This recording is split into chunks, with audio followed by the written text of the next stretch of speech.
Hello, it is the Anfield Wrap with me, Beth Lindop, joined today by John Gibbons, by Rob Gutmann and by Josh Sexton. How is everybody? Good, yeah, feeling good. Another big weekend for Liverpool, Josh. Did you enjoy it? Yeah, it was very fun, wasn't it? On Saturday we went to Lauren Lusong's gig in town after it as well, so it was I'd say one of the biggest days maybe of my life, which I think have all come in the last year. So it's been quite an impressive run from me, to be honest. Yeah. Speaking, if I say so myself. Is it one of the it's visibly aged. one of the biggest weekends of your life, also? Of my young life, yes, yeah. It was. Oh, it was special. I just didn't want Liverpool to ruin City Arsenal for me. I was looking forward to City Arsenal, not quite giving a fuck, but also being very invested in it. And the Reds delivered. They did. Set up my Sunday. Yeah, they beat Everton by 2-1 to be riding high at the top of the Premier League table. And if you want to be riding high, Peloton. Oh, this is why we keep asking Beth. Yeah, huge thanks to Peloton sponsoring us again for the 25-26 season. And to celebrate that, we're currently doing a ride to Rio. We've smashed it. People doubted us, 5,800 miles. They said it can't be done, but because loads of you have downloaded the app, loads of you have got stuck in, and not just cycled, but done outdoor walks, outdoor runs, it all contributed. We've made 5,800 miles look like nothing. Over the sea as well. Oh, land and sea. Mainly sea. That's hard. A lot of sea. That's harder. We've all made that happen, but it's not too late for you to join in. I mean, you're glory hunting because we've already got there, but you can still take part and you can still rack up some miles and you can still be in a chance to win. One of 3 pairs, that's hard to say, one of 3 pairs of tickets for the Liverpool-Man United game, which Peloton have kindly donated to this cause. So to do that, you need to download the Peloton app if you haven't already. It doesn't matter if you do have the bike or not. Like I say, you can do outdoor activity or you can use the bike, maybe access to gyms that have got them and things like that. And get stuck in. We'd love to have you. It is the Anfield Wrap team. You can find it now. People were like, I can't find it. And then I went in, I got on private. Hey, we're all learning, we're all developing. Every day's a school day. It's a journey, literally and metaphorically, on a Peloton bike. And so I've now made the group public, so you don't have to message me or Craig anymore and say, where is the group? And then we send you the link. You should be able to find that. If you still can't, it still will probably be my fault, so do message me. But join the Anfield Wrap team, get stuck in. There's good chat going on in there and we're all enjoying it. But yeah, Peloton, thanks a lot to partner with them. Obviously, they're official partners of Liverpool Football Club as well, and great people. Absolutely. Well, you've motivated me to want to do it now, John. Get stuck in. There's some great outdoor walks. Nick Bullen did a Beyonce one. Said it was amazing. Wow. Beyonce half-hour walk.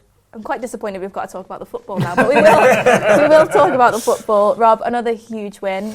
First half performance in particular, very, very impressive. What did you make of it all? First half performance, very, very impressive. Yeah. I was having a lovely time. Second half less so, but we'll get onto that later. Yeah, and and we are going to get onto it, but it was it did occur to me on about an hour going, I wish this was better, thinking, oh yeah, but they did play 2.5 days ago against Atletico Madrid and it went to 95 minutes. So you judge them by the first half. The manager done a great job. People often say of the slot teams, I think they were a little slow to start in a number of games.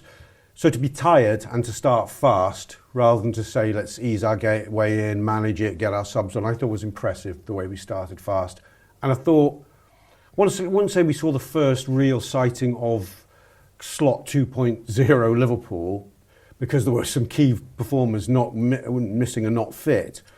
But there was an exciting glimpse, I think, into the future in that first half hour. Mainly for me in the form of Ugo Ekitike, the way he gelled with the rest of the team. I think he showed in bits and pieces so far. I know I'm jumping ahead on Ekitike, but I was quite surprised sort of listening to shows and listening to commentaries after the game. There's a lot of focus on some great performances, certainly from people like Ryan Gravenberch and Dominic Szoboszlai. But in that first half hour, for me, I thought he was electric, and he was the sort of, the exemplar of the new Liverpool. I thought we were really, really exciting in that phase. They came ready for us. They came primed. He didn't want to just be passive, David Moyes, at Anfield in his second trip back anyway. But we didn't give them a minute or second to breathe. Yeah, absolutely. And I agree with Rob, John. I think that first half, Liverpool played like champions. And I think we've been maybe waiting for that kind of performance. There's been flashes of real quality throughout the season, but I thought in terms of a sustained spell, that sort of first 35, 40 minutes was really good.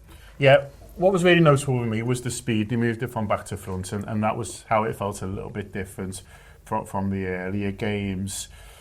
we do look to be a little bit more controlled in our possession under Arne Slot, and that's I think fine. But I think in this game, I think the manager looked at it and thought, we really want to get at them, and the best way to do that will be to move the ball forward quickly. And there was times where, it was back at the goalkeeper, and the next thing you knew, 5-10 seconds later, it was at Mo Salah on the right wing, and it had moved through the stages. That's people punching balls forward, and when you've got players who can obviously pass as well as ours, can you sort of able to do that? But like Rob says with Ekitike, because he's such an effective target man, as well as obviously we've seen a great finisher, and he holds the ball up so well, and he fights for the ball so well, he's an option for that. So you can go a little bit more direct to him than we were able to do so last season, but also he's able to get on the end of stuff as well. And the way we played through through the gears or through the pitch, from defence, midfield, straight up to attack so quickly, I think took Everton a little bit by surprise, to be honest with you. And it took them to get into half-time for Moyes to get a grip of them and to combat sort of what we were doing. And but that first half, I loved watching us. I loved how quickly we were moving. I loved the fluidity. You see, your number 6 getting into the box and scoring goals. It's great to watch from a fan's point of view, but from Everton's point of view, they just didn't have an answer to it. I don't think, they played better second half, but I don't think they were necessarily poor in that first half an hour. I just don't think they could cope with what Liverpool were doing at all. I don't think, to be fair, there would be many teams that would be able to cope with how electric we were in that half an hour, because they were really, really at it. Yeah, obviously collectively it was a great team performance in that first half, but there were some brilliant individual performances, and chief among them was Ryan Gravenberch. I mean, it feels like we're sort of a bit of a broken record talking about how good he is. We did it a lot last season, but he just does seem to be going from strength to strength, not just in a defensive sense, but also this season going forward as well. Yeah, I said he was better than Steven Gerrard on the pitch the other day, and it's not wound people up enough, to be honest. Like I like more wind up, please. Maybe people are more like that. I've just committed it to YouTube, so let's see how we get on with that. Tongue in cheek, by the way, YouTube. Don't worry.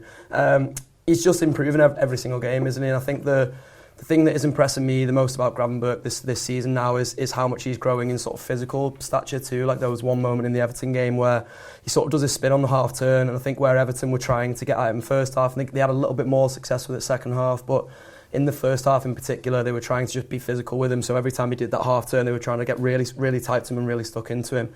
And every single time, it didn't seem to matter whether the contact came, whereas it felt like at times last season, particularly in the latter stages when he was maybe a bit tired, if the contact came, he wouldn't be able to ride that challenge. He'd be going down, or he'd be losing the ball in some sort of guise. And you saw it in that first half there, just how many times he took contact and was able to run with it. And I think that was probably what surprised Everton collectively the most, really, was how big and physical Liverpool are now. Liverpool fielded a pretty big team, because there are iterations of Liverpool they can field, which is quite sort of small, and I still think there are.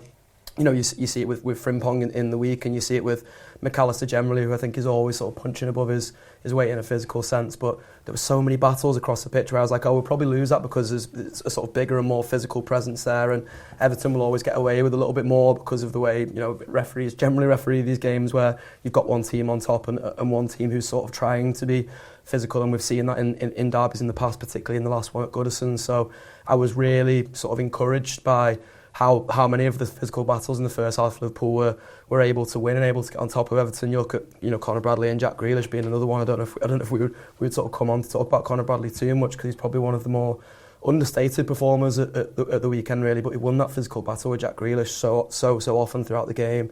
Plays the 90 minutes of course in doing so as well. So so much to be encouraged by. Ryan Gravenberch is clearly looking like Liverpool's player of the season so far, but there's so many lads who are coming to the party, and that's so exciting for us. Yeah, just sticking with Gravenberch, John, I think it's felt for a long time, the past few years, that there were sort of probably 3 players in that Liverpool team that you thought if they were going to be out injured for a sustained period, it would be a bit of a disaster for Liverpool in Mo Salah, Virgil van Dijk and Alisson Becker, albeit we had a great number 2 in Quavi and Kelleher for a while. But I think now it's getting to the point where Gravenberch has to be added to that list, and hopefully he stays fit all season as he did last season. But do you think if he has a drop off in form, we saw him sort of look a little bit tired toward the end of last season, or if touch wood he was out of the team for a spell, would you be concerned that Liverpool wouldn't be able to replicate what he does for the team? I would be, yeah. He's become one of the first names on the team sheet, but because he is so available, I think he's a hard one to have a backup for, because I think it basically has to be either Endo or someone, of Endo's level, really, because the manager wants to play him every week, and while he rotates, I think he will rotate the other midfield options. You saw Florian Wirtz drop to the bench on this one. You see McAllister on the bench. While he will rotate those, I think he'll always want Gravenberch in there. So the idea of having a like-for-like replacement, first of all, I'm not sure there is one. Yeah. He plays quite like him, and we talked about this a little bit with Mo last week, and I don't think there is another player out there who I've seen who come in and do a similar job, but also, his availability is fantastic, and so we won't miss him if he was out. But I think, he's played to such a level that, you just want him on the pitch. You want him sort of out there. And like Josh says, other teams that are struggling to know exactly how to contain him. And he goes off last year, but I think he'll really benefit from last year, from doing that sort of long season. I think he'll know a little bit more how, when to rest in games and things like that, when to just take sort of 10-15 minutes out where he's maybe not quite as active around the pitch. That was his first big season at a big club, wasn't it? He'd obviously come through in Holland and played well and played games, but then he goes to Bayern and it doesn't happen for him at all. Different managers come in and they still don't want to pick him, and so coming to the Premier League is hard. Coming to the Premier League on the back of not a huge amount of football is even harder, and so it's natural that last year ended up taking a lot out of him, and we did see a little bit of a dip, but he's done it now. He's come through it. It's like your second marathon being a little bit easier maybe than your first. I don't know, I retired after one, but I think the idea of you've hit the wall at 21 miles or whatever, and you've come through it, so next time you sort of know what to expect. I think he'll manage himself better. I think the manager will take him out. He's not going to be anywhere near the team on Tuesday, for example, and other games as well, I'm sure, in the future. But also, he's just come through it, so he'll be tougher, he'll be ready for it. But his level at the moment is absolutely phenomenal. And like you say, you get always, what else is there to sort of say about him? I noticed he's had the Carlsberg man of the match 3 games in a row. That was like last season. It was like, Gravenberch's man of the match again. I think he was like on 5 or 6. If he's got some way to beat the record from last season in terms of consecutive man of the matches. He won't get Tuesday because he won't play, but it wouldn't surprise you again if you're talking about him again on Saturday at Palace, because that's the level he's playing with at the moment. Yeah, fantastic goal, Rob, but also the awareness to pick out Ekitike for that second goal, and you talked about him a little bit earlier on, but I'm so impressed with the start that he has made. I think when you consider the backdrop for most of the summer was the chat about Isak and who was going to play, and the past couple of weeks there's been talk about the competition between the two of them. But I just think for him to put all of that to one side and be delivering the performances that he is at the moment is really exciting. Yeah, he does look special. I was impressed how he was able to get himself out of tight spaces in the first half. It was the best of him we've seen. It's probably 3 or 4 moments in that 35 minutes. The last one actually was the goal, but I was already sort of saying to my mate next to me during the game, Ekitike is playing out of his skin here. I thought he was fantastic. He's one of those, we haven't let him put a full performance together yet, have we? I don't think he's lasted more than 70 in any one given game, and they're obviously trying to build him up to it. We haven't seen him used as an option off the left yet, so that's still be fascinating to see how him and Isak dovetail if he's given that opportunity. And I would like to see him and Isak put together, quite frankly. I'd love to find a way, whether we shift things around so they play as a 2 with a couple of 10s off them or something, or he plays from the left. I'm not sure where it'll end. He does look to me too good to be thought of as a squad option, quite frankly. And I suppose you've got to pay a lot of money even for squad options these days, but he hasn't come to Liverpool to just be the guy who comes on for Alexander Isak on 75 minutes, has he? He's come to play and come to score. So he's got now, if we count the Charity Shield, it's 4 in... 7, I think, is it? 4 and 7, is it? Yeah. 4 and 6 starts, is it maybe? It's some goals per minute, and they're all good goals, really. Does he put it through Pickford's legs a bit? Yeah. Which I think he meant, I'm going to say, because I think great strikers do manage to put it through keeper's legs because the angle was tight, and I thought This is one where you just hit the target really, and maybe something squirms back into play, but it went in, and I was surprised by that. I'm not pleasantly surprised by it. But as you said, it was also, go back to him again, it was aided by Ryan the all-new Ryan Gravenberch, who comes forward, having scored, had the confidence to break forward again and play that little slide rule pass down the side. I think when everyone's been gushing with praise, rightly so, for Ryan Gravenberch, but I think you can't talk about Ryan Gravenberch without Dominic Szoboszlai. This season in particular, I think they come as a pair. I think people talked about Szoboszlai being the fall guy with the Wirtz signing. Dom would have to be he has to be this utility guy, and maybe he will be because he's so good. But I think Dom Szoboszlai and Ryan Gravenberch, it's just they're both so tall, powerful, and have these engines. It makes I'm just getting anxiety about them at the moment. I woke up in the night thinking we've got to rest them all because we can't afford to lose. And then I woke up in the night and I thought, Real Madrid are going to try and sign one of them. That's inevitable. They definitely do need new contracts. By the way, I was thinking about our entire midfield, which we bought in one fell swoop, didn't we? McAllister, Gravenberch, and Szoboszlai, and Endo as well. But the main three there, they've both all been here 2 years now. It really is new. 2 years in the summer, yeah. They'll have left. Will it be in the? They'll have 2 years left in the summer. Yeah, they would be contract priorities for me. I'm sure that it has occurred to Richard Hughes as well. Yeah, they very much do feel like the sort of the real engine of this Liverpool team. Just going back briefly to Ekitike and the Alexander Isak stuff. Obviously, he comes on 60 minutes. Was it Isak on Saturday? And was it that early? Well, you're right. This could have been slightly later. He does Jones and Wirtz first, and I think that's on about 60. Then Isak's a little bit after. He didn't necessarily get a lot of service when he came on. He came on obviously when Liverpool was sort of trying to hang on a little bit, and Everton were having probably the best spell of the game. How do you see that playing out long term between the two of them? Because it does very much, like Rob said, feel like Ekitike is much too good to be a backup option, and I don't think he sees himself like that, and I don't think Arne Slot sees him like that. I think he sees them both as valuable sort of squad options. So if it's a big game in a couple of months' time when Alexander Isak is fully fit, how do you see that one playing out?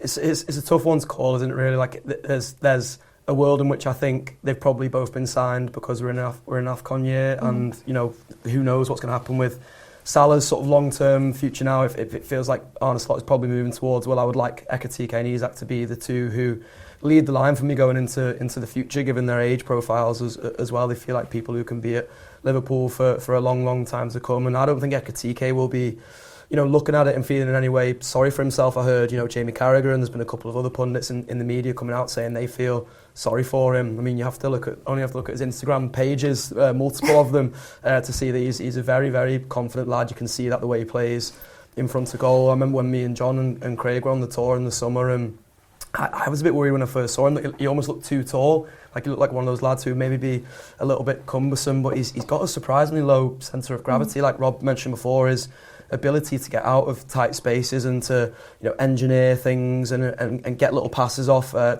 particularly to Salah. It's felt like so far he's able to sort of almost do that Gravenberch style turn and release a pass to Salah to get them on the front foot. And it's felt like you've seen so much that this season where he has been able to be Liverpool's thrust, and I don't like to sort of think back and compare him to Darwin Núñez in any way, because they're chalk and cheese really, but that was what you wanted Darwin Núñez to bring. You wanted him to be that link-up man, but someone who was able to drop deep to do the link-up and then bomb forward because he had the pace and the physicality to do so. Well, we're getting that with Ekitike, we're getting the defensive work with Ekitike, we're getting the finishing with Ekitike, which I think is probably the most important thing that we weren't getting with a player like Núñez. So I've been so impressed by him so far. I think it's actually Isak now who has the sort of mountain to climb to get into the team, which is so interesting. But he looked really leggy to me when he came on. He looked leggy against Madrid in the week as well. He's clearly got a lot of catching up to do in terms of sharpness. I wouldn't be surprised at all to see him feature against Southampton. I think he probably should be doing now, because he clearly needs those minutes in his legs, and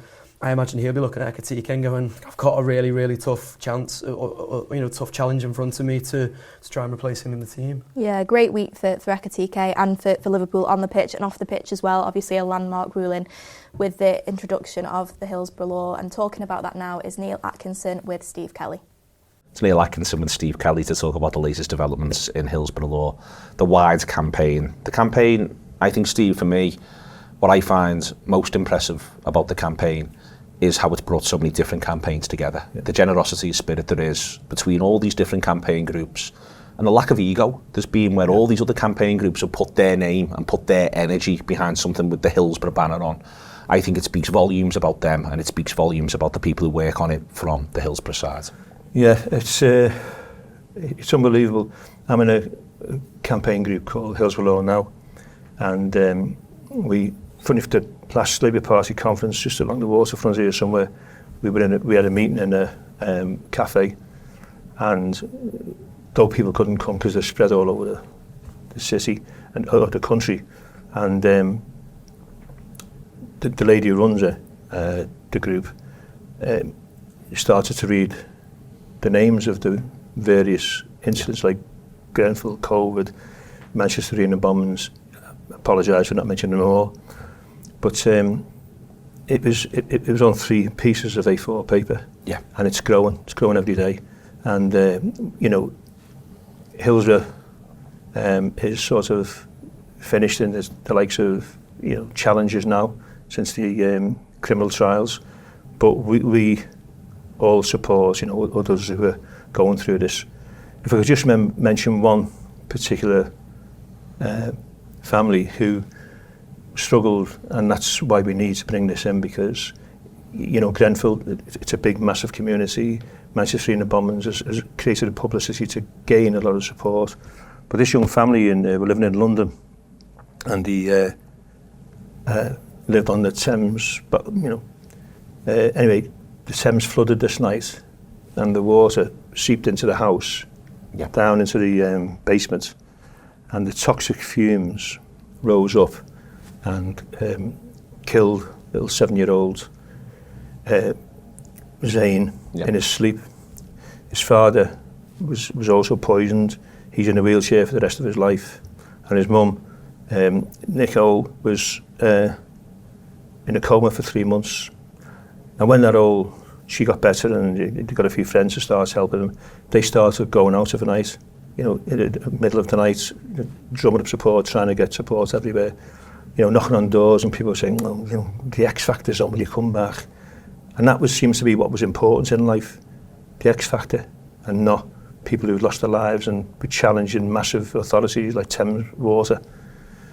And she said to me one time, she said the best thing that happened was we joined a group, because not only do you have someone to put an alarm around you when you wanted it, you move forward with it. And our campaign now is massive for the truth of Zane. If anyone wants to check it out on the website, it's wonderful, And I've met Zane's father. I spoke to him, and I think for me, I think it's a great example of what you've just described there. First and foremost, the incident happened with Zane. As you say, father ends up in a wheelchair, mother was in a coma. When they're putting their lives back together, to get truth, they're doing it from a position of the depths of despair, to get truth. To get a sense of that, to the financial question when you're going up against people, when we talk, that's what we're talking about when we're talking about parity of arms. We're talking about someone comes out of a coma, wants to know, understands A, what's happened to them, and B, what's happened to the son, and has to try and build it from scratch the way the world currently is. And what everyone is campaigning for is for there to be people to advocate on their behalf, for there to be a duty for people to talk honestly, and for there to be the sort of financial support that you need to go through this process. And it is a great example, that campaign, of firstly what ordinary people can do, but what maybe they just shouldn't have to when they've been through the worst things. Yeah, and funny, sorry, just to go back a little bit, you just mentioned there, which something that I think has been omitted for the last couple of weeks, certainly as from Starmer's Reagan from last year. Another good thing that's been brought in is, a public advocate has been appointed, and I can't remember her name, but I think she takes up her duties in the end of October or something.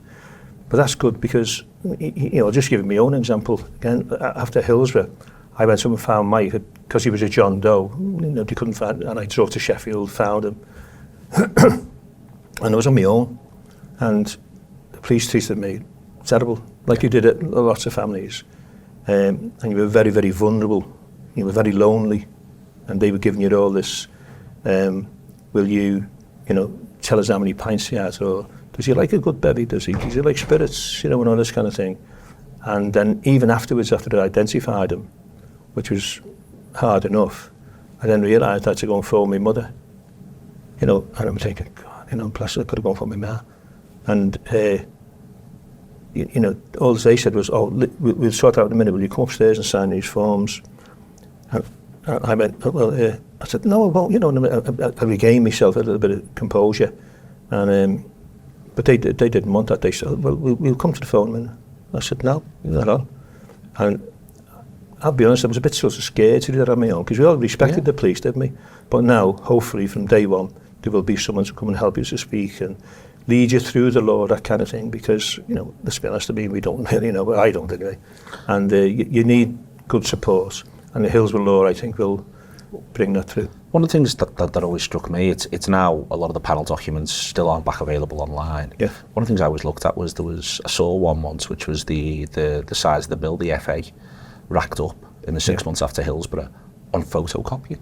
Yeah. On photocopying pertaining to the case and all this sort of stuff. It was in the tens of thousands. Yeah. And if you're the FA or a big organisation, a big company, you've got to draw with a planning as to what you do when the worst happens. Yeah. If you're an ordinary person, you don't have that. You haven't got anything like that.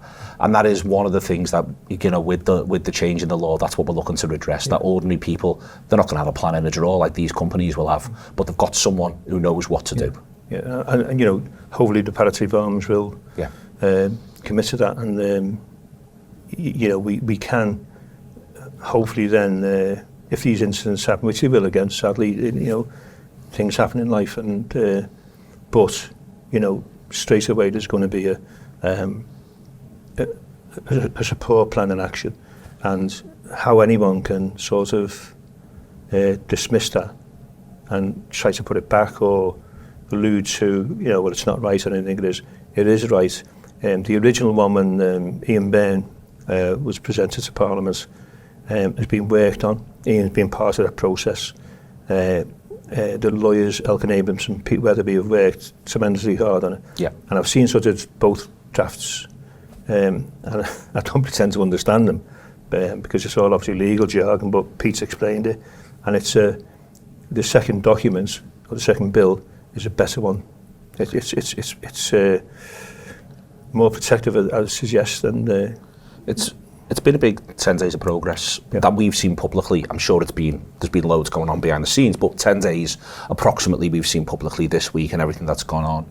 You've had a couple of meetings that have taken place in private. These meetings should take place in private, to be clear, but have you been in a position to, you know, felt like you've been heard by the people who needed to hear you? Yeah, and I do, to be honest with you. We had a couple of meetings with Richard Harmer, the Attorney General, and I remember the first sort of thing we sort of crossed. He introduced himself to the meeting. Peter Weatherby and Elkin Abrams were there, myself, Margaret Aspinall, Charlotte Hennessy and Sue Roberts. And then there was about 30 Home Office officials. So it was quite a daunting thing, again, as it always is, because we're not speakers, are we? And he got up and introduced himself to us all and started talking. And one of the first things he said was, I just want to assure you that Keir Starmer is 100% behind this. And I actually put my hand up and said, hang on a second. I said, don't give us that. I said, what are you giving us today? What have you changed when Pete and Elkin last spoke to you? He said, oh. I said, no. I said, I don't know that yet. I said, tell me that. I said, how many times have we heard this or that politician is right behind you? I said, by the way, I said, you've got to say that. He said, no. I said, you do, because he's your boss and you're going to back him up. I said, just give us what's the latest you've got. He spoke about it, and I think he was very passionate about what he was speaking about, and you know, I got the impression he believed in, and the further we've gone down the line with the meetings, I do again. I mean, we met with them on Monday before we went to London. And he called, obviously we'd met a few times, so we were just chatting away, and as I was talking to him, I don't think he was throwing him in as, you know, little like me. It was things he'd gone through in his life as a lawyer, and he was telling us a couple of stories and all that. And you could see he knew what it was about, because he'd interviewed people, he took them through court sessions for an awful long time, and you could see he knew the depth of feeling when these incidents occurred, not just Hillsborough, any of the, the ones we just mentioned before within the Hillsborough Law group. And I got a good feeling, and I've got to say, I'd never had it before. I am a little bit of a doubter, but I got the impression. And then later on in that morning, David Lammy got up and spoke to the Deputy Prime Minister. And again, we had a little bit of a private conversation, and the same feeling came that these guys had been there and done it. He lost friends in Grenfell. He lost a friend very, very tragically in Tottenham, where he was born. And then Alex Davis-Jones, the Welsh secretary, she spoke, and again, I was getting this impression all the time that they know the depth of feeling. And we ended the session. There was a lot of families there, other lawyers, all that kind of business. And he said, "Okay, look, that's it now." He said, the meeting's come to, and I said, "Hang on a second, can I just say something to you?" And he went, yeah. So I said, "If you think for 1 second we're going to take our foot off the gas," I said, "forget it." I said, "You can stand here in front of us all now." I said, "I've believed in what you've told me." I said, "But today or tomorrow we go to number 10, get the Hillsborough Law bill that's being presented to Parliament." I said, "But the following day we'll go back to work and we will hunt you down and make sure that what you've been telling us, that the Hillsborough Law will come in, and it will not be diluted, and it will be in as reasonably as possible, speed-wise." And I'll be honest with you, I think it took him back a little bit. And he said, "Yeah, okay, don't interrupt me again." But, and then we went to 10 Downing Street, obviously, and spoke to Keir Starmer. And again, it was that total commitment to everything. And I've got to say it again, because you've got to give credit where it's due. Again, he seemed genuine. But I did say to him, we were having a conversation, and I said, "Listen," I said, "could I just say something to you?" At the end, towards the end of it, and he said, "Yeah, I said, "But will you look me in the eye?" And he went, "Sorry," I said, "Look me in the eye." I said, "I'm speaking to you as a man now, from Liverpool. You're just another man. I'm speaking to you that way." I said, "Because I haven't got time for all this dragging on. So I just want to say, mate," I said, "You promised this." I said, "Look me in the face, look me in the eye and tell me that, man to man." He did. So I just said to him, "Well, it's as simple as this. If you don't bring it in, there'll be the biggest protest ever outside the Labour Party conference, and I will lead the charge to hunt you down and call you a liar." I said, "So don't let yourself down." And he took it on the chin, and again, I think, as the conversation went on, he's fully committed to it. And I've never believed it before, because as I said earlier, I'm a little bit of a half empty. You never told me. Well, yeah, I'll get you back for that in a minute. I said,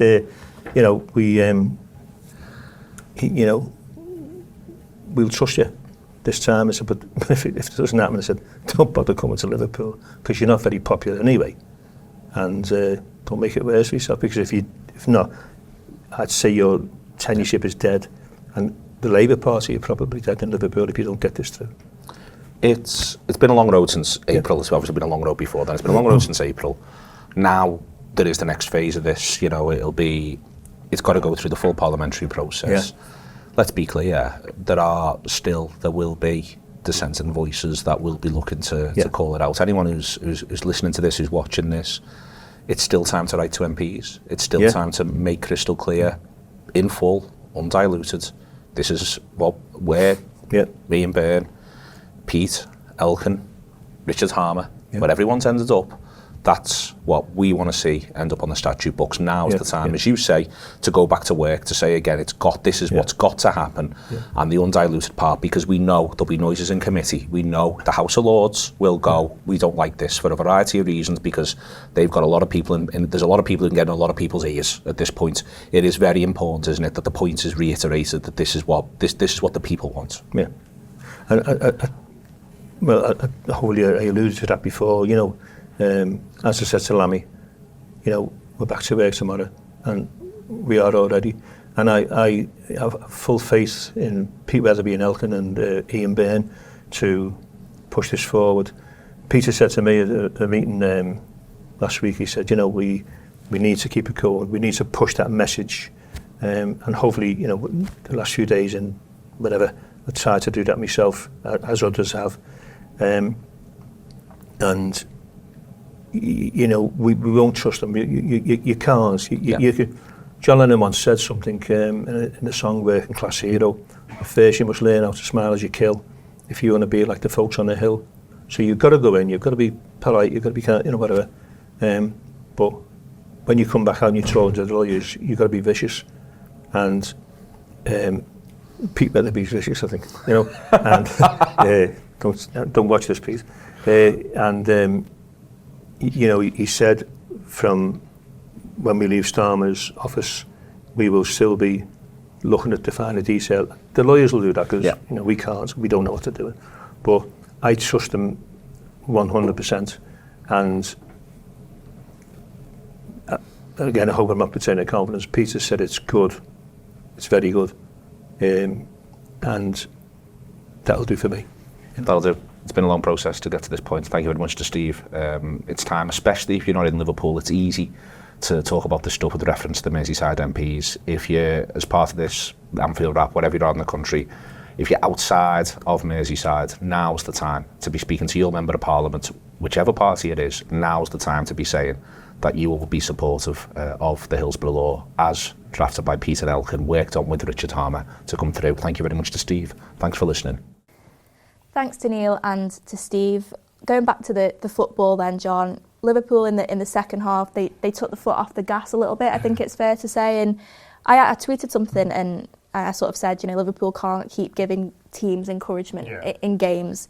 And I had a few people reply and say, you're being a bit harsh there. And on reflection, I think maybe I was a little bit harsh because it's easy for us to sit there and say, well, you know, you want them to be full throttle and relentless to the end. But at the end of the day, this is a team that has played 3 games in 7 days. And Mo Stewart put a good stat out the other day where he said, you know, only 6 English teams played in the Champions League in midweek and only 1 won. And obviously that was Liverpool. So to still be able to see out a result against your local rivals is, you know, is a good sign. But any concerns for you about that second half? No, I think you were fair. Stick to your guns on that. Beth is what I would say. You know, to bring the great Mo Stewart into it again. I thought Mo asked a really good question in the press conference before the game about this idea of, he asked Arne, can you be more critical of the team when you've won? Is it a little bit easier? And he said, well, yeah, it is. You know, if they've got beat, which isn't very often, thankfully for this Liverpool team, you know, I think it's almost about, like, you know, pointing to the things they did right. But when you lose, you are able to say, well listen, this isn't great. I don't think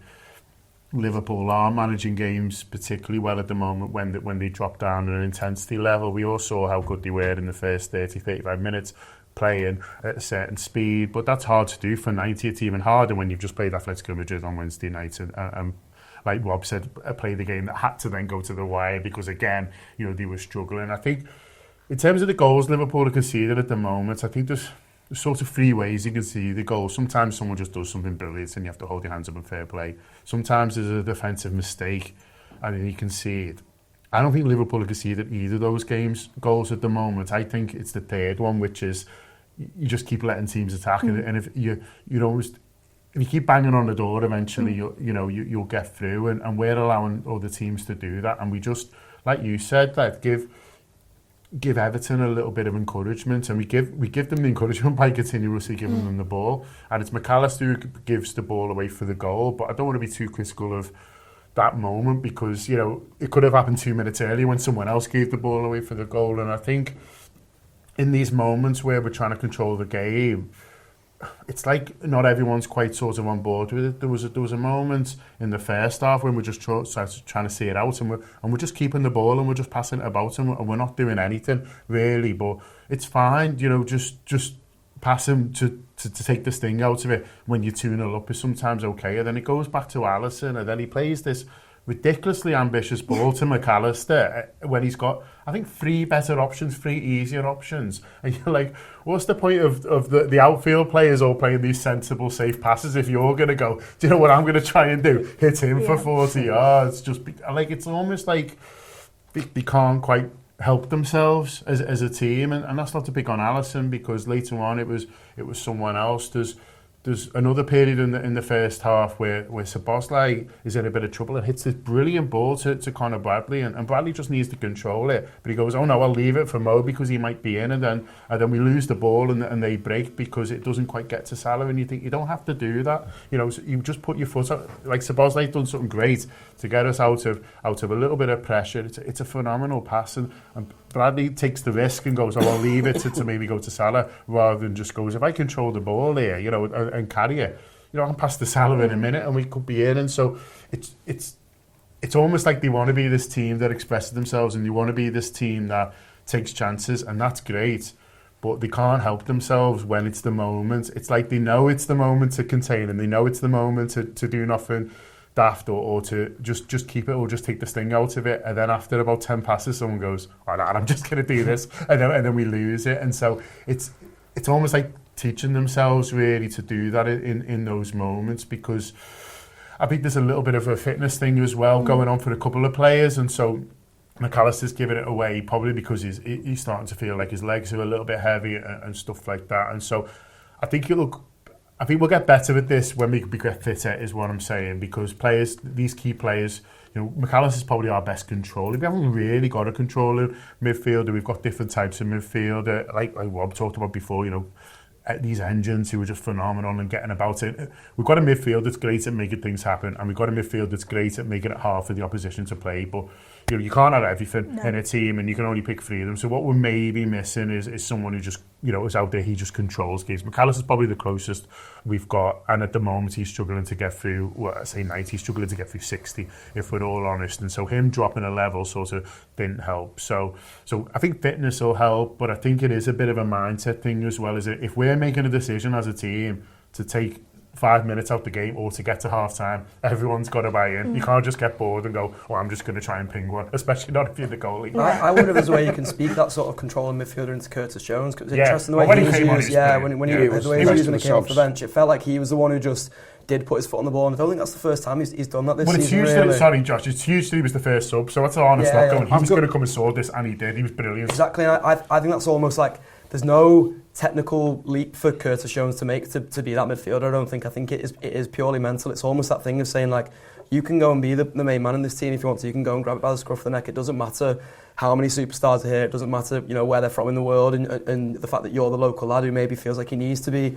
almost a bit more humble in games and moments. Like Curtis Jones has got all the technical ability in the world. He's got the physicality to be that midfielder. He saw it in that second half, and as I say, it's not the first time that's happened this season. So I think he is that player who Slot can maybe just almost talk into being that midfielder. I've got a partial theory on this, what's happening this season, because we've seen now 3 times 2 goal leads being surrendered, and 1 as 2 goal lead coming under significant peril. I think what happens is Liverpool are obviously starting games well enough to get into 2-0 leads. It used to be when Liverpool weren't so good. If we played against low blocks, once you got the first goal, you actually had a chance of unlocking the opposition, because they then entirely come onto you and you could hit them on the counter. Now teams don't come out their block when they're 1-0 down to Liverpool. And I think that sort of suits us. We just go, we're more confident after the first goal. We go to work on them, and we have 4 occasions out of how many got 2 up. I think the point at which the opposition wake up and think we've got to come on to Liverpool is the moment of opportunity where we could kill a game. And if you think about peak Mane, peak Salah and Firmino, once our out ball was correct, we could fly past teams, we could get it in behind them easily enough. Like if you put a ball over the top for Salah now, he doesn't really have the pace anymore to make that count the way he used to. It's just the way it is. And I think Slot addressed that in the summer by bringing in people like Frimpong and Ekitike and Isak. But we haven't really had Isak yet. for tactical reasons, an injury, we haven't had Frimpong often enough. Dominic Szoboszlai, who last season gives you all kinds of pace in transition because he was legging it as the sort of the flying, attacking 8 or 10, has been restricted by playing at right back or playing in a double pivot. So we haven't quite yet had the options to do that, to be the truly effective transition team I think we can be. And we have been under slot. Can we think of a goal we scored in transition this season? Maybe not more. I can't readily think of them.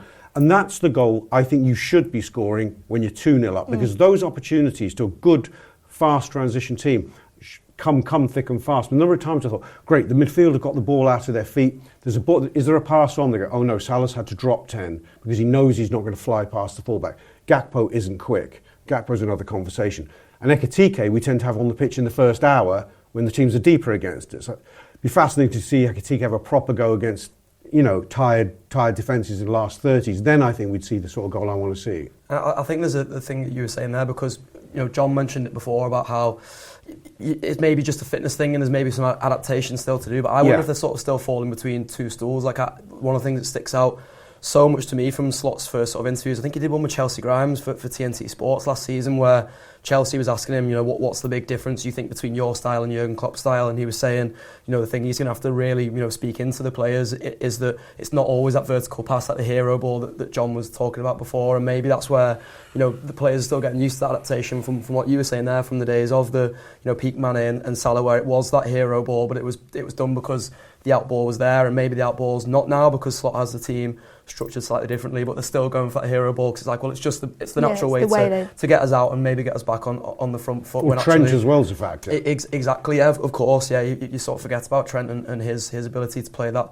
long switch as well. So maybe they are sort of just still falling a little bit between two stools, and this sort of even like evolution of what Slot is doing this season with the flying fullbacks and things like that is still just taking some time to bleed in. Yeah, I think that point you made earlier on about Curtis Jones is really interesting, because I think one thing that has been levelled at Curtis a lot throughout his Liverpool career, particularly over the past couple of years, is that he doesn't release the ball fast enough. Yeah. And he does put his foot on the ball. And I actually think in a sort of weird way, that could be what Liverpool need at times. And I think we saw it a couple of times on Saturday, where he maybe could have released the ball and he just hung on to it a little bit. But I think it makes him more of a slot player almost. Yeah, I think sometimes that is, certainly when you're 2-0 up or 2-1 up, as they were at that point. Were they already 2-1 up when Curtis came on? They were. He's bringing Curtis on anyway, and then when they score, he decides to do 2. I think that sort of mentality is maybe sometimes what Liverpool need, and I don't think it's a new thing. I think I've always felt like it under Jurgen Klopp as well, that sometimes Liverpool just enjoy making life hard for themselves. It's almost like they get into a game and they get 2-0 up and they think, oh, it's too easy now. Like, let's, and I think part of it as well is the philosophy that Liverpool have. We'll get on a little bit to talk about Arsenal and Manchester City from yesterday a bit later on, but I think that element of wanting to entertain and be this really attacking team, it's what supporters want to see. But I think it is about striking that balance, isn't it, between sometimes just thinking, it's no bad thing to just pass it around the back a few times if you're 2-0 up and you just want to sort of take the sting out of a game. Yeah, listen, there's different ways to approach 2-0, isn't there? And Rob's point on the counter attack is a very good one, in that if we can get better at that, then some of these problems kind of will disappear. But until that happens, keeping the ball, like you say, is no bad thing. And Curtis, he's probably the best at it in terms of what we've got. And I'm not saying he's a perfect midfielder, because if he's a perfect midfielder, he'd be starting. And so he's on the bench, and so there are issues, that he can develop. We say before about maybe holding it on too much for too long sometimes, but that was the least of our worries on Saturday, wasn't it? It was like, it was the fact that we couldn't keep it. And what's interesting to me is I really like the little videos. They do little social videos around the training ground, because you get a bit of an insight into the players, and it's just nice to see footballers as well. But they were doing, about a week or so, they did this quiz with them, and they were like, oh, which player is this? And they asked them, and one of the questions was who's got the best pass completion rate, and they all said Curtis, and they were right. And so they're onto it. So the players are onto the fact that Curtis Jones doesn't give the ball away, and so if you're giving the ball away, throwing the fella on who doesn't do that, seems very sensible. And the fact that Arne Slot, that was his move, when I think we all went into the ground thinking, oh, look at our bench, Isaac Wirtz, Frimpong. Many of us mentioned Jones, really. You're talking about all these great attacking players, but Jones is the one he puts on first. Yeah. Jones is the one he's going, and that was notable to me. A, how much the manager trusts him, and B, how he identified that was exactly what was needed at that time. I do think thinking about it even more, that we are going to, when we've gone 2 goals up in games, it's really quite early in the game. Normally, if you go 2-0 up against a poor side, I don't know, say you've got a bottom 6 or 7 team at home, if you're 2-0 up in 25, 30 minutes, that's great.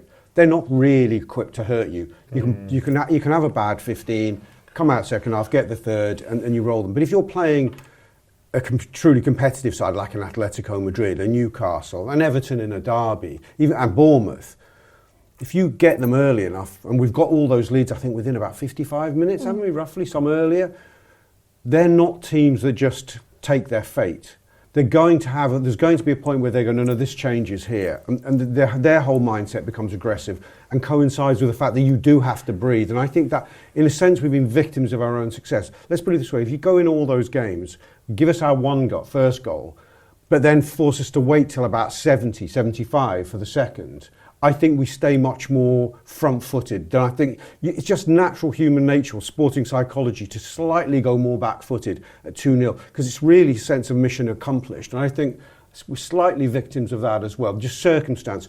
And it speaks to the fact that we've had a really tough opening. All these games, even you look at the start of the season, you go, it's a bloody derby at home. It wasn't just a bloody derby at home. It was against a rejuvenated Everton, who are really on form. They've clearly gone up a level. They look to me, I don't want to give them too much praise, but they look very comfortably a top 10-ish team to me this season. It's a top 10 team motivated because it's a derby.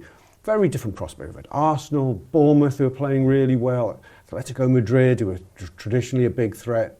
So, the factors are there. People are looking for patterns as though there's something problematic. I think you could have put these games stopped them throughout the season, and you'd have seen the same sort of patterns occur, but you wouldn't have spotted it. It's because they're all back-to-back, really, that I think we're seeing the phenomenon we're seeing. Yeah, I just want to touch briefly on another of the substitutes, Florian Wirtz, and I feel like you tweeted something, as you often do. I did wine on me. Rob has opinions. Did I say we shit? No, it was really... no, I thought you made a very, very good point. Surprisingly. Sure. Where you mentioned Rodri and the way that he was perceived in his sort of first season at Manchester City, and maybe it's worth bearing in mind the chat around Ryan Gravenberch as well, who was a little bit of an afterthought really in his first season and has gone on to be fantastic, and giving players maybe sometimes a little bit of grace. And listen, it's hard to do that when you come with a price tag that Florian Wirtz did. But I do think that's a really important point, because I remember sort of the first season that Rodri was at Manchester City and thinking like, oh, he's not a patch on Fernandinho. Yeah, I was really pleased. Yeah, and at that time Liverpool had Fabinho, who was in probably at the peak of his powers, and I thought, well, that's one position where Liverpool is so superior, and how quickly that changed. Rodri is now among the very best in the world. Bearing all of that in mind, taking into account his cameo, not just against Everton, but his performances against Atletico and Burnley, how do you assess the Wirtz situation at the moment? I mean, the more one thinks about it, there's a lot of examples, aren't there? I mean, I think of early Bobby Firmino. I think it took him probably 15, 17 games to attract any significant praise.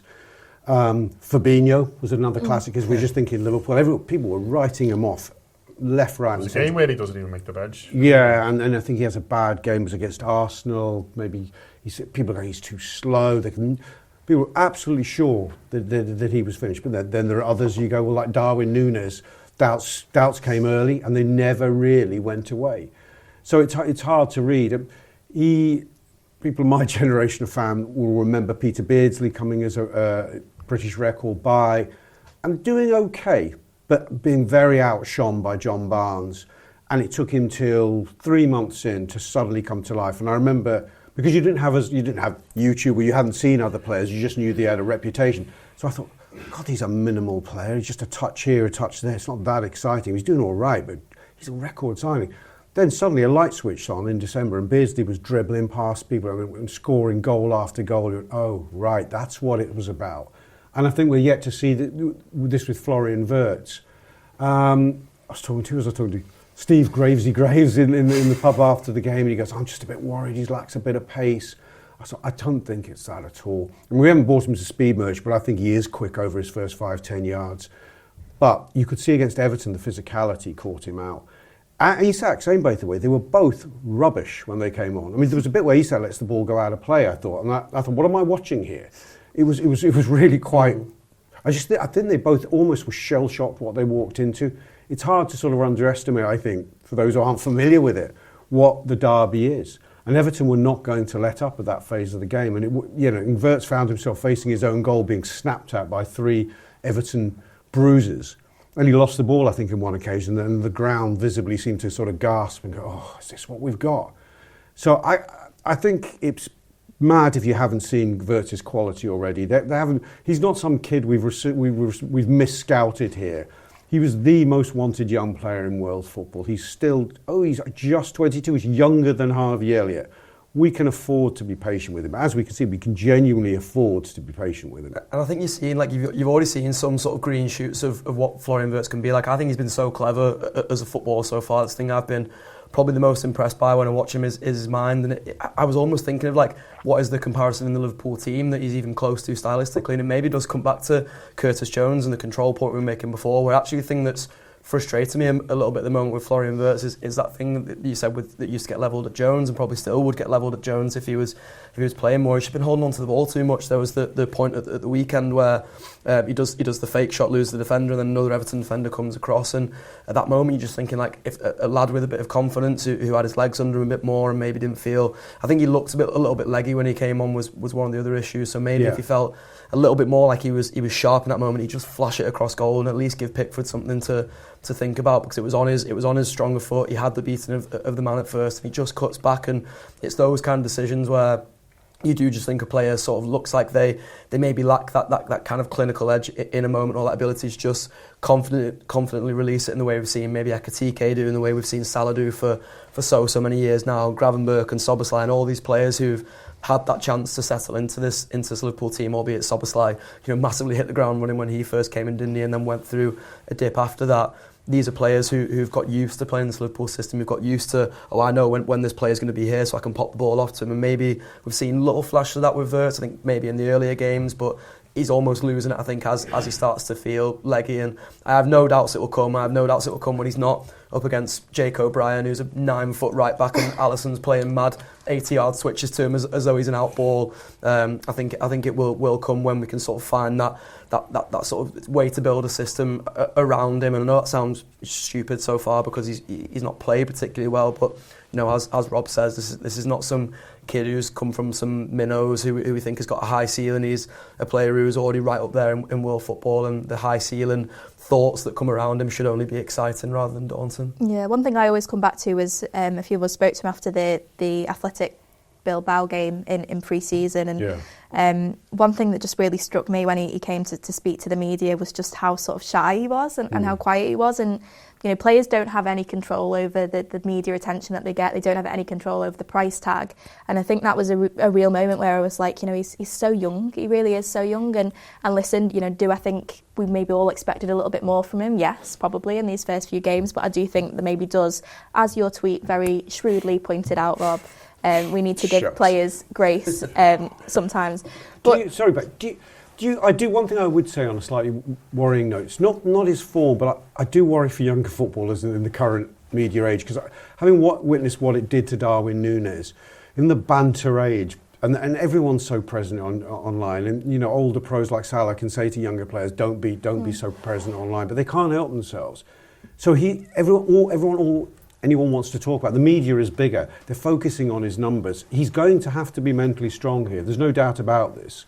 He may have to suffer a bit more and go through a real dark period before he comes to the other side. I think it almost takes a bit of intelligence as well, doesn't it? And again, I'm not just using this as an opportunity to shit on Darwin Núñez by any stretch of the imagination, but I always thought the biggest issue for me was that Darwin was both not mentally resilient and not particularly intelligent, and I don't think that's a good combination for a lad who plays for Liverpool and all the things as you said that comes with Rob. I think if Wirtz is maybe not feeling like he's quite had to be mentally resilient throughout his career, and the Leverkusen journalists and Bundesliga journalists that we spoke to before he came suggest that actually he really is mentally resilient, and he's had these periods in the Bundesliga where questions have been asked of him and players have been flying in on him because they're seeing him as like almost a scalp and someone that they can get at and bully, and he's managed to, the sort of cream rises to the top kind of analogy with him, I think has been true throughout his career so far, so I'm expecting more of the same at Liverpool. I think the Champions League really helps him. I think it's no coincidence for me that his best game so far comes in the Champions League. There's 5 more Champions League games before Christmas, and I think he starts every one of them, and it wouldn't surprise me if he's playing really well.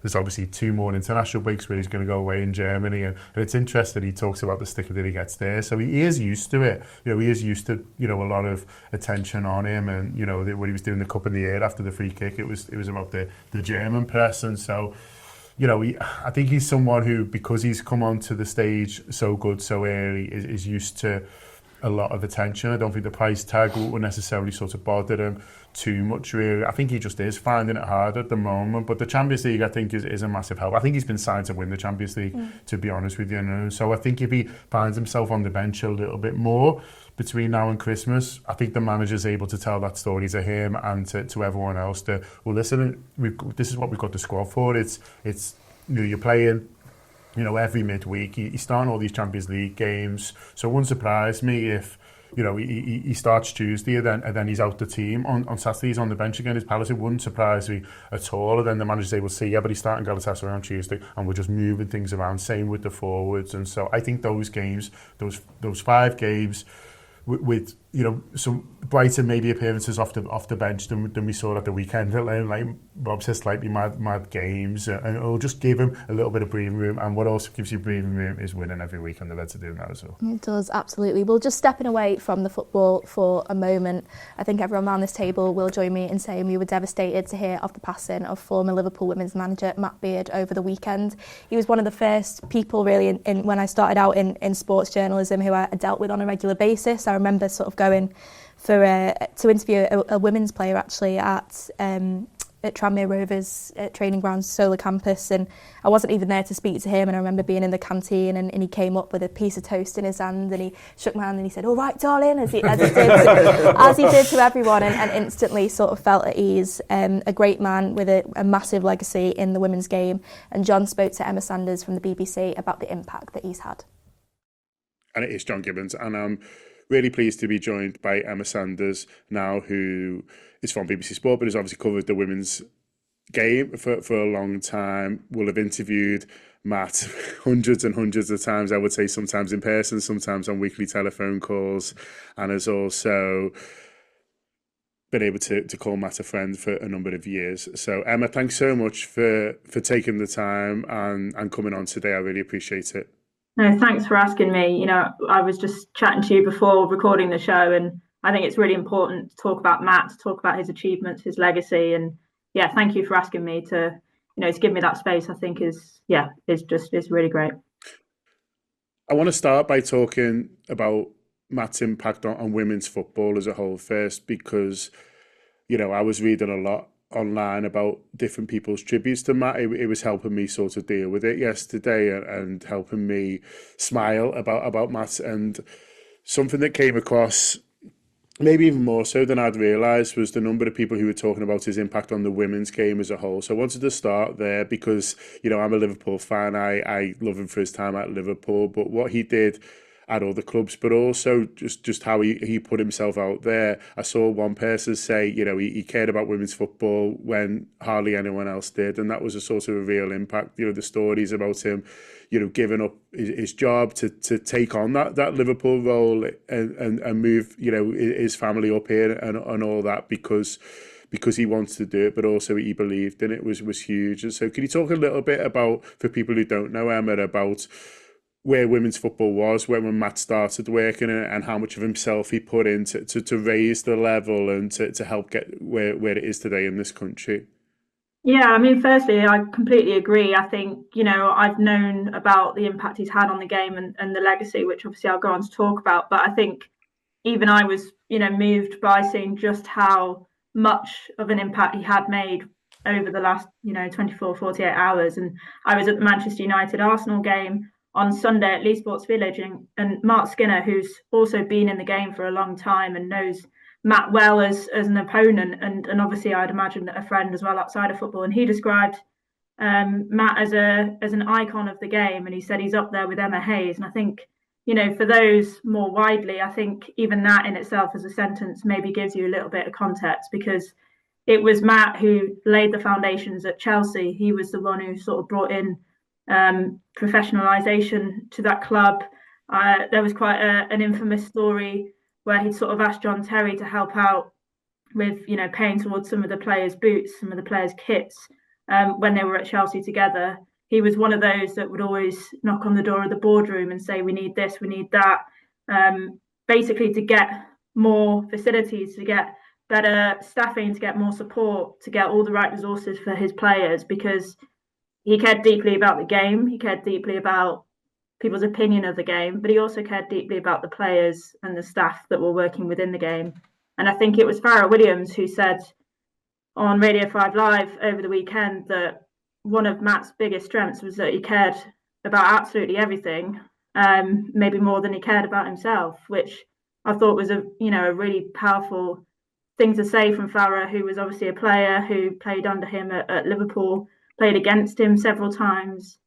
But yeah, I think it's those foundations really. There was a couple of examples where he stepped in at Bristol City as an interim manager covering for a coach that was on maternity leave, and we've rarely seen, I think, that from male managers in the game. You know, he was a 2-time winning WSL manager, and he dropped down to a club who were fighting relegation for 6 months, and that was basically because he didn't want a club to be without for 6 months, and he knew he had the ability and the capacity to help in that moment. It was rare at the time for coaches to go on maternity leave, but he wasn't the kind of person to question that. He was the person to support that, and he thought, oh yeah, if a club is willing to be one of the firsts, and it was too late for that to come in, but for a club to do that, I think he wanted to be a part of that club.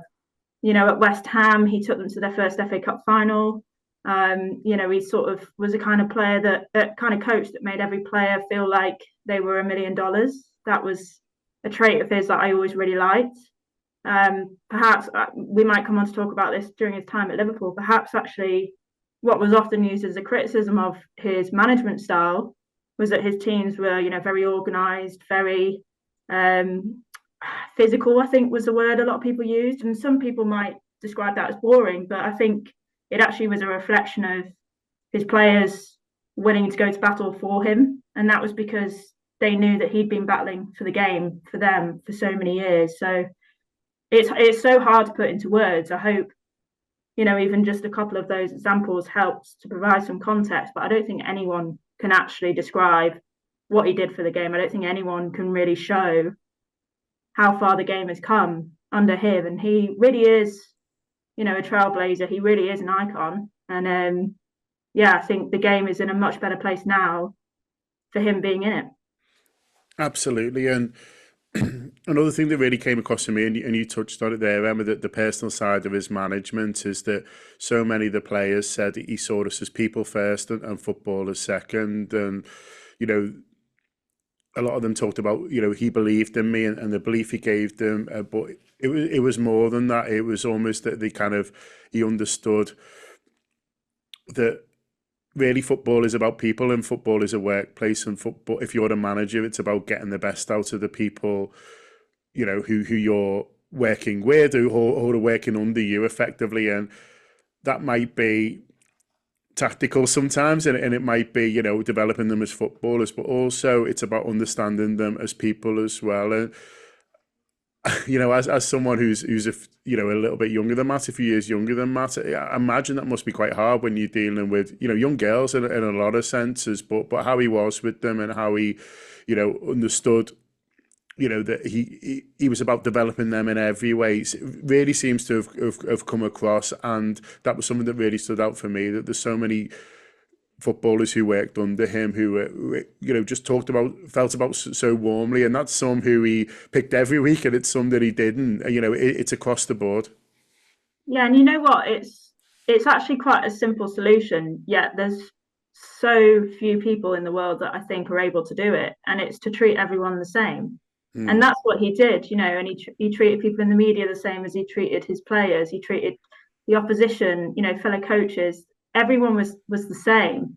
So it didn't matter if you were, the star player, if you were Olivia Smith flying down the wing and scoring goals, or whether you were the third choice goalkeeper in the squad.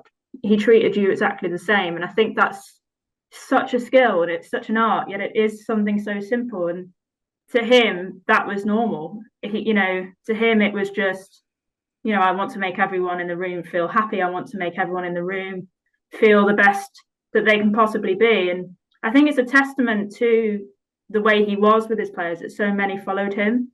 You know, he dropped down to the third tier and he managed at Burnley.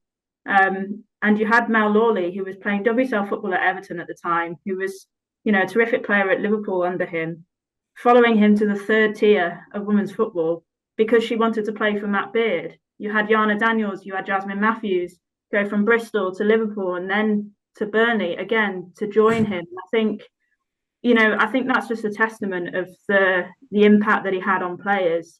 I remember back when he took Julie Flaherty, who was his captain at West Ham, brought her to Liverpool, and she had, some, horrible news in the family with her father passing away.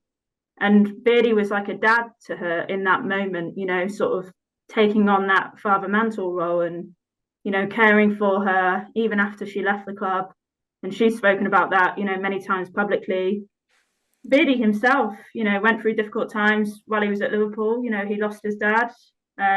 He had, members of the coaching staff who also went through, similar difficulties, and he was always there supporting them and putting them before himself. So he really was a special person. And, you might be able to hear my voice shaking. I'm doing my best not to break out into tears on the call because, and it's happy tears really, because of the impact that he had on a lot of people. But I think, that willingness to put everyone first, I think, reflected in, his players' willingness to fight for him on the football pitch. And ultimately, for me, that's the legacy that he leaves behind, is that anyone who ever worked with him, played under him or played against him, will always remember that side of him more than anything. And I think for me, that is truly special. And he is Liverpool women's greatest ever manager, and he might be, in 50 years' time, we might be still saying the same thing, because that's the impact that he had. That double championship winning team that I used to go to Widnes to watch, and then, to come back when Liverpool was at a bit of a low point, felt a little bit of a mess, and to come in and just lift everything. And for me, what really came across in that period, it's funny because in that first period, I was just sort of going with my dad watching as a fan, whereas the second time, by then, I guess I was working in media, and so you were a little bit closer to it. And it was just the calmness that really came across to me. I remember speaking to the players, and they say, there'd be this going on, and Matt would be like, don't worry, everything will be fine. Like, he just got to instill that calmness because there was a lot of pressure on Liverpool. There was only one team that went up. Every team every season that Liverpool had out of the Super League was a disaster. And obviously he came in and organised the team. He attracted some great players. He got a few like Gemma Bonner back, which was brilliant. But also for me, he just seemed to, with his manner, understand that he just needed to tell everyone that everything was going to be okay and just relax and we'll just win. And then they did. Yeah, I mean, he was so straight to the point, in a funny way, and he used to make us all laugh.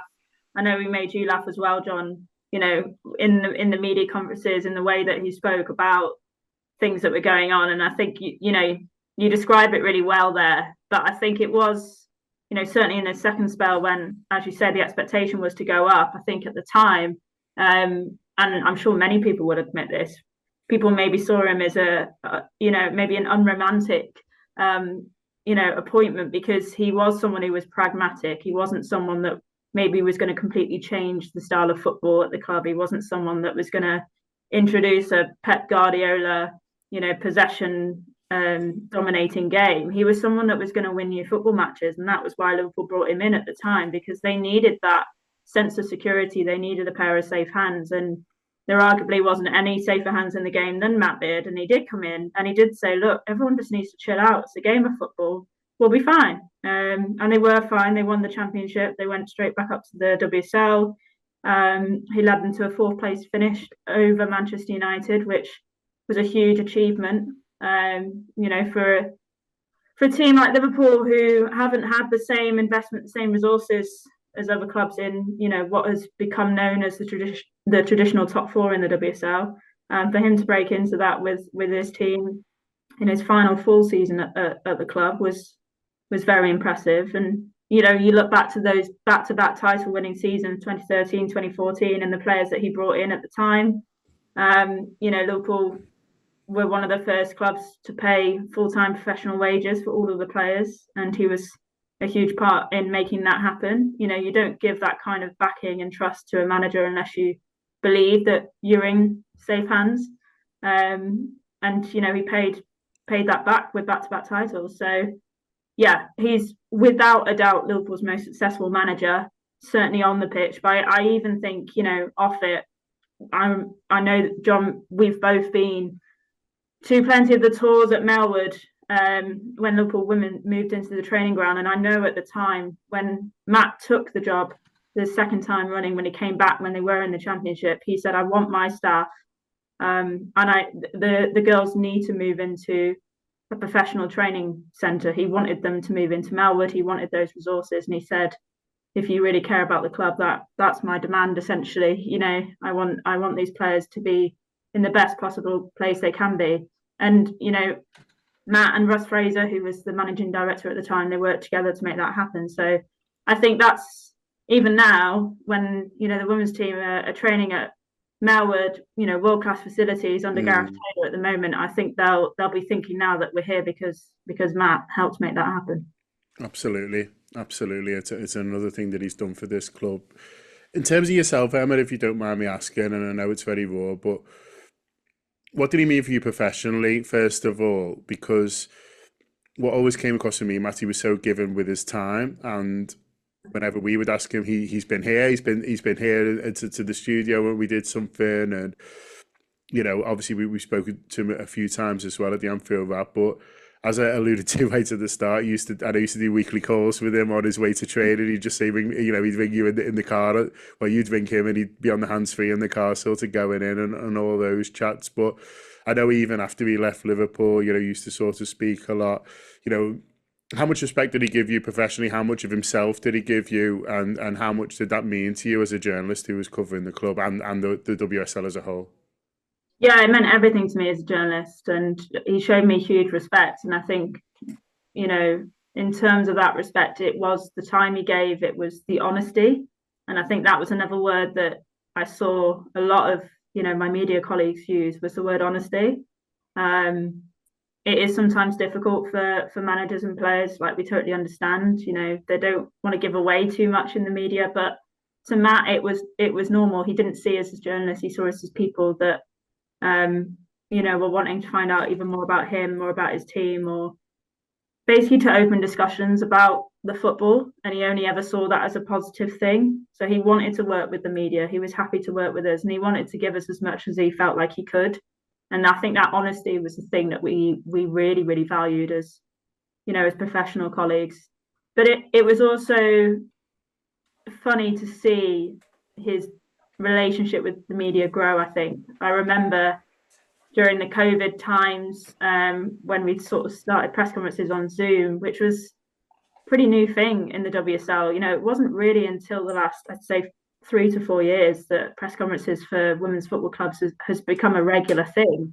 You know, before it was a case of you'd have to drive down to a training ground or drive down to the matches and, you know, try and grab one of the managers pitch side after a game, or, you know, try and get them to the pub, try and get them to have a coffee. And obviously Matt naturally was happy to do that in the olden days. But I remember being on those Zoom calls while he was interim manager at Bristol City, and you could tell he was almost like, I laugh because it's almost like watching my dad in a way try and use a Zoom call. And I don't think he particularly enjoyed it. But I think what he did enjoy was the interactions with the people. And I think he grew to sort of become more comfortable on those Zoom calls because he knew that it was actually conversations with people that he knew, people that he grew to trust, and people that he respected.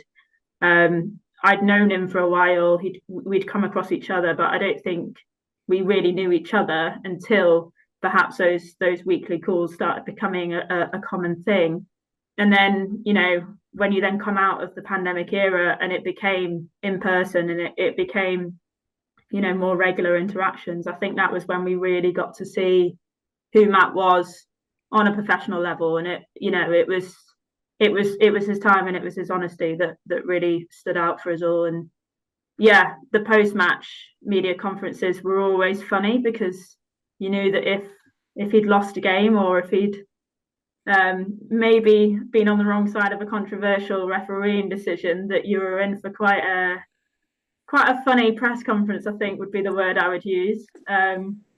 He was sometimes quite unforgiving with his description of how things went, but look, he knew what our jobs were and he valued our work, because at the end of the day, we all cared about the women's game and we all cared about giving it the promotion it deserved, and he was happy to help us do that.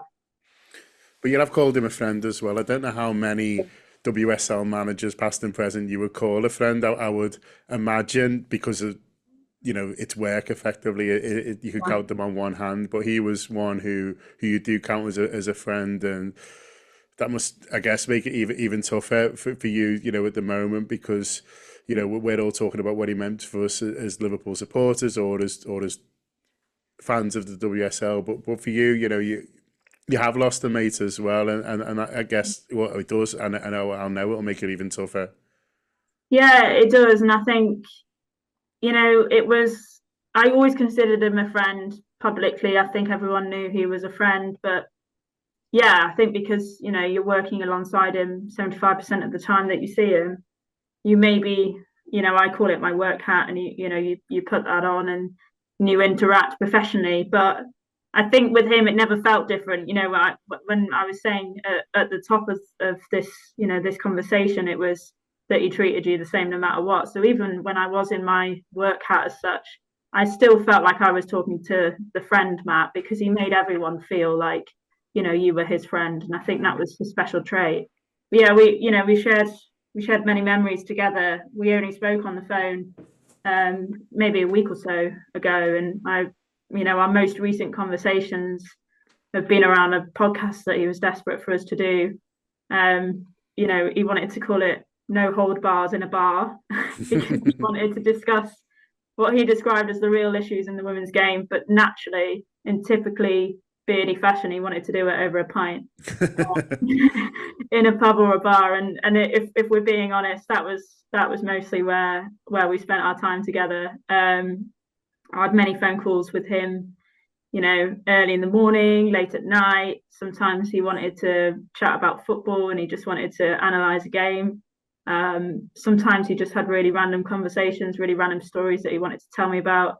I remember actually about the podcast recently, he phoned me up randomly and I said, I'm a bit busy at the moment. I'm at a game. It's half time, can't really talk, but, you know, everything all right? You know, what you up to? And he sort of said, well, I just wanted to tell you that I found a cheap deal on some recording equipment for the podcast. Yeah, he sent me a link to the Amazon page where he'd ordered it from, and he was like, get yourself one, it's great. And he was just so chuffed with himself for finding this cheap deal online that he just wanted to tell everyone about it. And I think that sort of summed him up, really. He was just a funny guy. He always used to tease me because I could never understand his Cockney slang. And he used to wind me up about it because, you know, we'd end the phone conversation and he'd say a phrase at the end of it every time. And I would always say, what does that mean? Stop winding up. And he would never tell me what it means. He would say, oh, you'll have to try and work it out. So yeah, he was a great guy. It's been a difficult few days, obviously. My thoughts are just with his family because I know he loved his children. He loved Debbie, his wife. He always used to tell us about how much he hated helping Harry with his maths homework. Academics, I don't think were his strong point, I think is fair to say. But yeah, he was a brilliant father. He was a brilliant friend, and he was clearly a brilliant football coach as well. And just finally on his legacy, Emma, because sometimes, you know, you need distance to know what that will be. But with Matt, you don't really feel like you do. You feel like it's almost there for everyone to see, and his legacy is in, for me and the people that he helped. And, you know, that might be from someone like Olivia Smith, who only worked for a short time under Matt, but, you know, said some really powerful words. You know, basically saying everything that you promised me has happened, and me and my family will always be grateful for that. And so there might be players who he worked with for a short few months who go on to great things, who remember Matt believing them. There might be the ones who end up working with Matt 3 or 4 times because they just love working for him. But I feel like his legacy, as much as anything, is in those players and what they go on to do, and not just in football but in their lives. Feels to me like they'll know that Matt helped them in some way, and how many of us can say that? Yeah, like I think for me it's 3 things that really stand out. I think it's the longevity of his time in football. Naturally, what he's been able to do over such a long period of time, I think, is a legacy in itself. I think secondly, it's success. He's had success everywhere he goes, and that's taken form in different shapes, whether or not it's an impact on people, whether or not it's winning trophies, whether or not it's improving the facilities and the environment.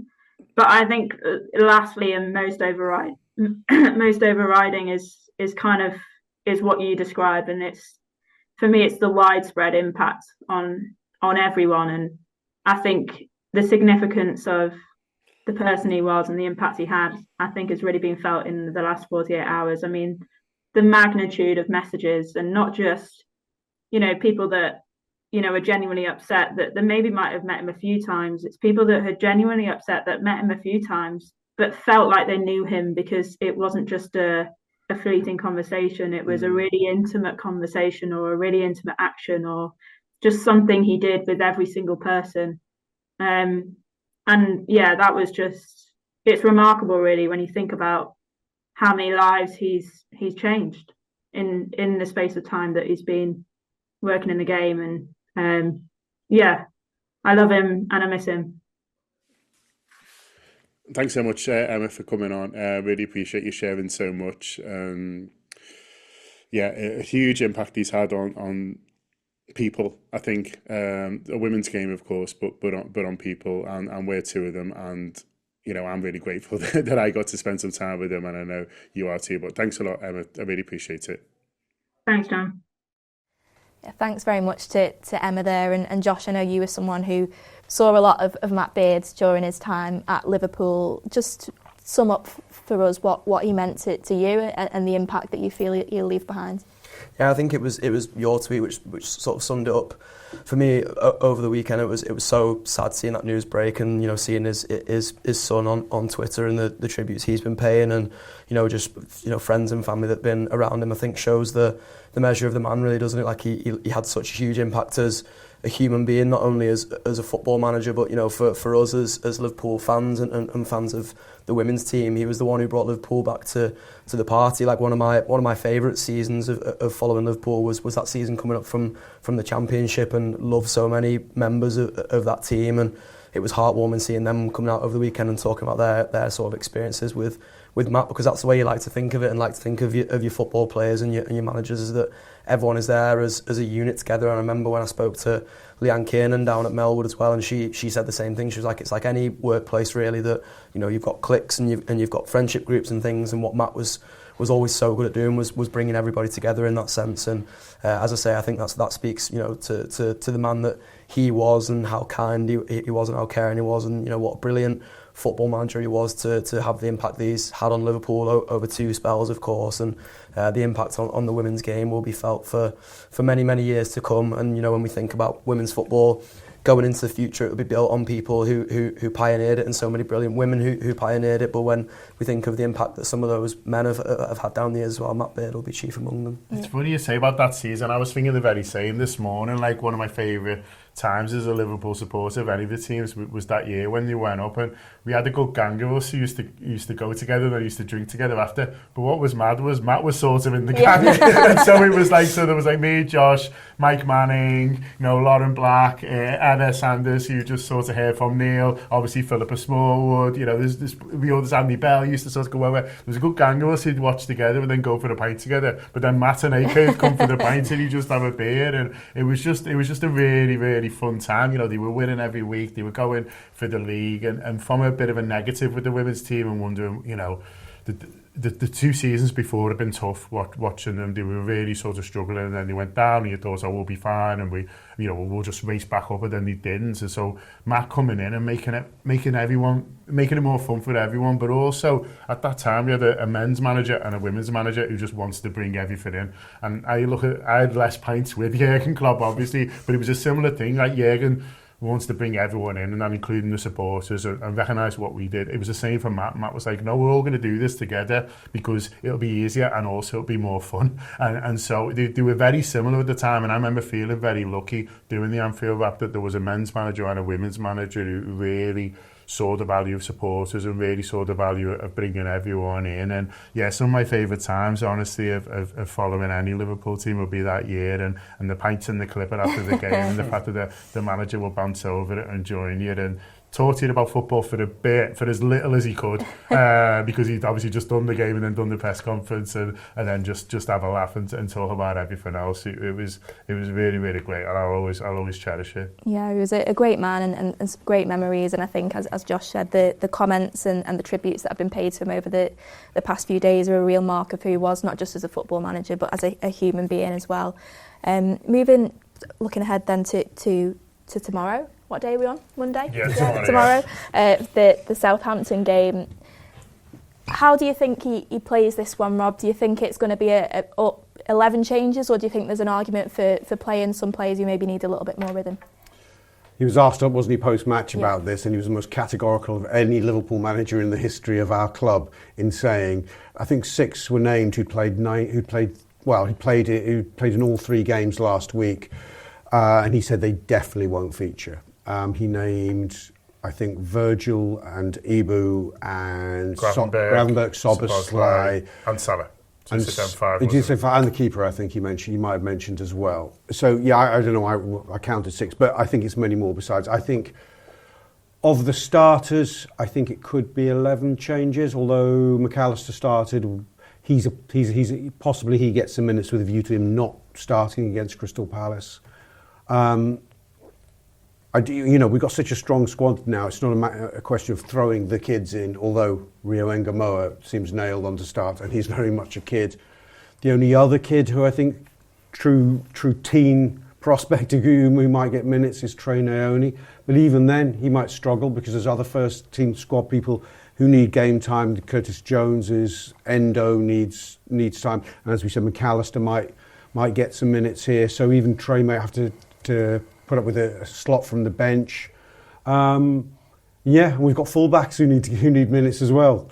Veteran Andy Robertson, Frimpong, I think will want minutes. So everywhere you look around the squad, there's a chance for it to be quite a very strong Liverpool team that takes the field. Yeah, it is a really strong squad now, Josh. I think that is the beauty of it. I think going back a few years, you looked at these games as where you did play the kids, and it's great that you have opportunities to showcase the academy players, and I'm sure there will be a lot of that in this competition this season if Liverpool do progress. But it's also nice to look and think, well, the 11 that he puts out tomorrow night is still probably going to be very strong. Yeah, absolutely. And listen, the academy itself and how it pertains to Liverpool's first team sort of goes through peaks and troughs in terms of how much talent it's churning out that is right on the fringe of the first team and how much maybe it isn't. I think you've seen Slot leaning more on the loan system since he'd been Liverpool manager than maybe Jurgen Klopp did, and that's not to say that Jurgen Klopp didn't, because there was so many lads who used to go out on loan under Jurgen, but maybe not quite so many who are in and around the first team, and maybe you are just in one of those sort of trough moments, and that's not to do down anybody who's involved with the academy or any of the lads who are coming through, more to say that it's natural to have little gaps and pauses in that where maybe you need to fill the squad out with more senior players, and I think that's probably one of those moments that we're in now where the reason that Slot has brought in so many senior players is because Liverpool need to have them, because there's so many games to be played this season, but it's because they need to have them because there's maybe not quite so many of those lads who are on the fringes who are ready to make that step up on a regular basis. It's probably only Jayden Danns, I think, who is sort of filling the gap between the lads who I would consider genuine first teamers in the likes of Trey Naoni and Rio Ngamoa to lads who are sort of operating at the top of the under-21s. And I wouldn't really expect Jayden Danns to feature in this one. Maybe a cameo off the bench if Isak is to start, and we can give him a chance to not play the 90 and get a rest and Danns comes on. But besides that, I think it's going to be really strong, and that's so exciting because the thing about it being kids always involved in these early League Cup ties. There'll be so many kids at Anfield tomorrow night as well, because it's always an opportunity where the tickets are a little bit cheaper. There's maybe a couple of regulars who aren't sort of willing to take up their tickets, or a bit more willing to pass them on for this one. So they're going to get to witness some Liverpool squad that rocks up tomorrow. We might have one of those really annoying totalisers where it's like, oh, the Liverpool squad's worth this and the Southampton squad's worth this, but I'll be toasting to that rather than ruin it this time. Yeah, hopefully should be a really exciting game. Just to finish off, John, it does feel like, looking ahead now, 2 weeks to go until the next international break, the next two league games, Crystal Palace and Chelsea, both away from home. I mean, they've had so many difficult games already, it feels like, but it feels like these two could be, amongst the most difficult they've had so far. Palace unbeaten in 17 games, I think it is, going back to last season. Obviously, end up getting the better of Liverpool on penalties in the Community Shield. If Liverpool can get over the line in these two games, they're going to be in a very, very strong position going into that international break, aren't they? Yeah, absolutely. There's two really big games. We've given ourselves the cushion, and so I think if we do slip up in one of them, we'll still be in a really good position. And listen, winning 7 in a row in the Premier League is hard. We're already done more in terms of games in a row than what we managed last season, and so if we 4 points is completely fine. I think from those games you have to say that, but if they can get 6, and obviously they're capable of doing that, then it'll be phenomenal. Palace have really surprised me. Fair play. I did wonder how they'd cope with what happened to them around the end of the transfer window with all the gay stuff. Obviously, they've had Eze moving on as well, so they've lost in Eze and Elise, the two main attacking threats of the last few years, but.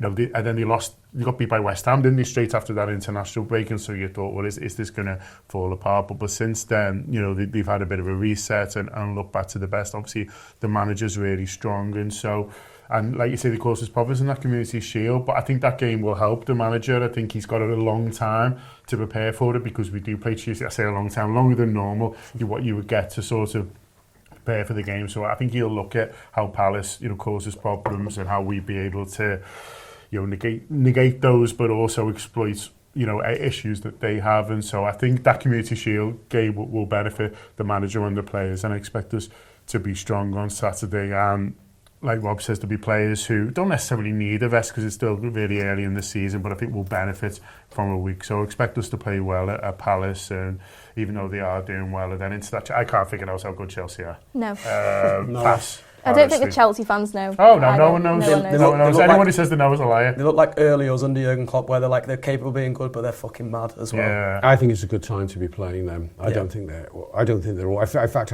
they looked stronger last season, pre-Christmas anyway. The keeper's a major problem. I know he obviously does the big doom brain thing at the weekend, but he's always been a problem for them. He's terrible.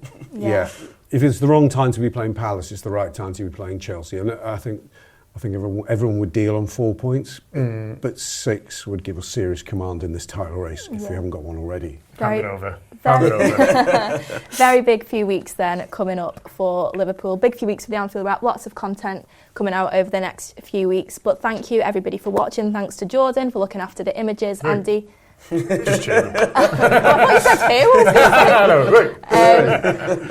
Thanks to Andy for looking after the sound. Thanks for Josh. John. Rob. He was all right. And thank you to everyone at home for watching and listening. Beth, woo! We'll see you soon.